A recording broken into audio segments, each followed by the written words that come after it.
Face aux sanctions américaines contre l'Iran, l'UE a peu de moyens de pression. Maxime Perrotin. Activation de la loi dite de blocage par la Commission européenne, saisie de l'OMC par les États membres. Face au premier volet de sanctions américaines contre l'Iran, les Européens semblent démunis pour protéger leurs intérêts économiques face à l'extraterritorialité du droit américain, malgré des précédents.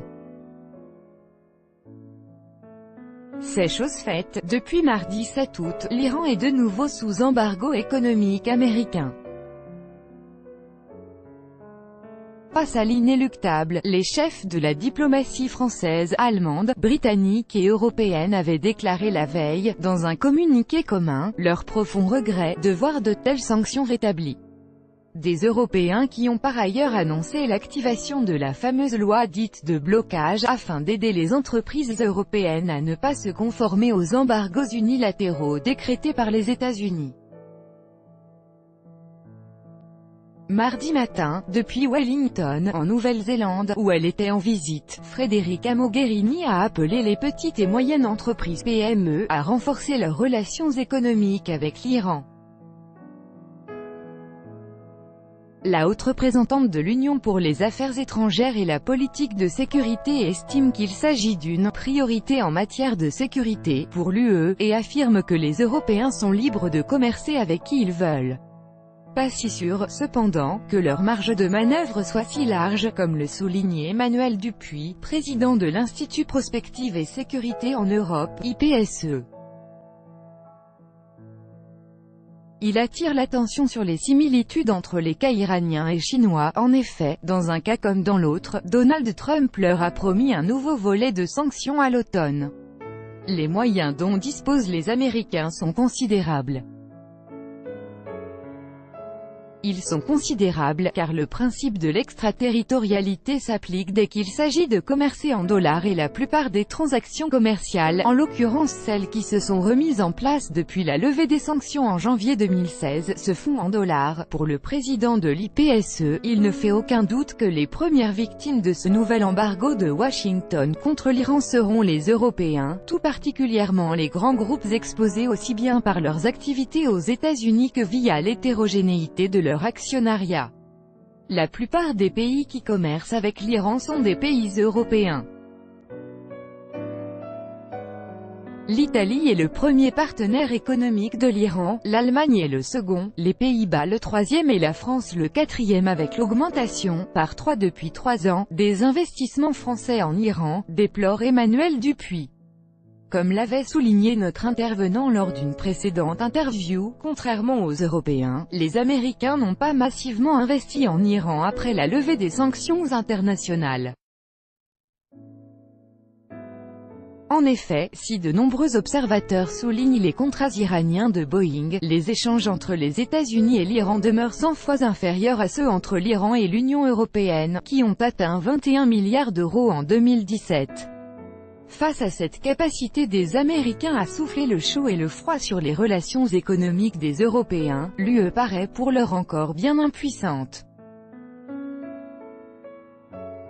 Principale mesure brandie par Jean-Claude Juncker après la dénonciation de l'accord de Vienne par Donald Trump, l'activation de la loi dite de blocage. Celle-ci prévoit de contraindre les entreprises européennes à ne pas se conformer aux embargos décrétés unilatéralement par de pays tiers, sous peine de s'exposer à des sanctions de la part des États membres. En contrepartie, la Commission ouvre à ces mêmes entreprises un droit à l'indemnisation pour les préjudices juridiques qu'elles pourraient se voir infliger par les autorités américaines. Dit qu'une telle mesure fasse reculer Washington. Surtout que, comme le soulignaient nos confrères de RT, la Banque européenne d'investissement, BEI, censée soutenir et indemniser les entreprises européennes présentes en Iran, est elle-même exposée au marché américain où elle lève des fonds et donc susceptible d'être prise pour cible par la justice des États-Unis. On notera par ailleurs que le texte de la loi de blocage stipule qu'une entreprise pourrait être autorisée à se conformer entièrement à toute interdiction étrangère, dans la mesure où le non-respect de celle-ci léserait gravement ses intérêts ou ceux de la communauté. Pour rappel, la BNP avait écopé d'une amende de près de 8,9 milliards de dollars pour non-respect d'embargos américains sur le Soudan, Cuba et l'Iran. Pas dit que les Européens acceptent de suivre. C'est justement le principe absolument cynique de la loi sur l'extraterritorialité, que nous n'avons pas pris à bras le corps alors que nous aurions dû le faire depuis des années, s'emporte Emmanuel Dupuis. Autre moyen de pression sur Washington envisagé par les Européens, faire remonter les litiges auprès de l'OMC. Emmanuel Dupuis rappelle cependant que cette responsabilité incombe à chaque État membre et que les procédures sont généralement longues. Autre bémol, bien qu'il l'ait démenti, Donald Trump aurait l'intention de claquer la porte de cette organisation internationale qu'il qualifie d'injuste. Il y a une forme d'autisme de la position américaine sur laquelle nous avons peu de moyens de pression, constate notre intervenant. Une situation d'autant plus surprenante que l'Union européenne a déjà dû faire face aux menaces de sanctions américaines, également concernant l'Iran, mais aussi la Libye et Cuba. En 1996, lorsque la fameuse loi de blocage fut justement créée mais non appliquée, à l'époque cela se réglait davantage par voie diplomatique et dans une forme de rationalité entre partenaires, souligne Emmanuel Dupuis. Une loi créée alors que, furieuse, Madeleine Albright menaçait directement Total. Le groupe français venait de se positionner sur le gisement gazier South Spar, dans le golfe Persique, au moment où l'administration américaine forçait ses compagnies à se retirer. Bill Clinton promulguait alors la fameuse loi d'Amato-Kennedy sous les applaudissements de la presse américaine qui pointait du doigt des Européens aux méthodes d'investissement particulièrement agressives en Iran. Face à la détermination américaine, l'UE avait fait entendre sa voix, obtenant finalement gain de cause. Après 22 ans de présence et d'investissement sur ce qui s'avère être le plus grand gisement gazier offshore du monde, le groupe Total a finalement annoncé qu'il pourrait céder ses parts, 50,1%, au chinois CNPC, China National Petroleum Corporation, sans provoquer d'émoi particulier au sein de l'exécutif français. Suite à cette annonce de Total, si la presse économique met l'accent sur la perte, limitée, de 100 millions de dollars par l'entreprise, c'est oublier le fait qu'elle devait investir près de 5 milliards d'euros dans South Spar, tient à rappeler Emmanuel Dupuis, regrettant des conséquences dramatiques, au-delà des conséquences immédiates. On voit bien qu'il y a les gagnants et les perdants dans cette guerre commerciale et que la faiblesse de la position européenne nous affaiblit, non seulement vis-à-vis des États-Unis sur lesquels nous avons peu de moyens de rétention, mais nous laisse finalement dans une logique de sujétion. Par rapport aux pays qui vont récupérer les marchés que nous perdons, l'Inde, la Chine et la Russie, des pays des BRICS qui, comme dans le cas de la Russie, ont donné la préférence à leur monnaie nationale et non au dollar dans leurs échanges avec l'Iran. L'Europe essaie de définir un nouveau système d'accréditation bancaire, partant du principe que toutes les transactions mondiales passent par le réseau américain, le réseau SWIFT, donc l'Europe a enfin décidé, mais ça ne sera appliqué qu'à partir de 2019, d'avoir son propre réseau de transactions bancaires, une initiative louable et particulièrement utile pour les PME. Cependant les grands groupes européens présents sur le marché américain resteront exposés aux sanctions.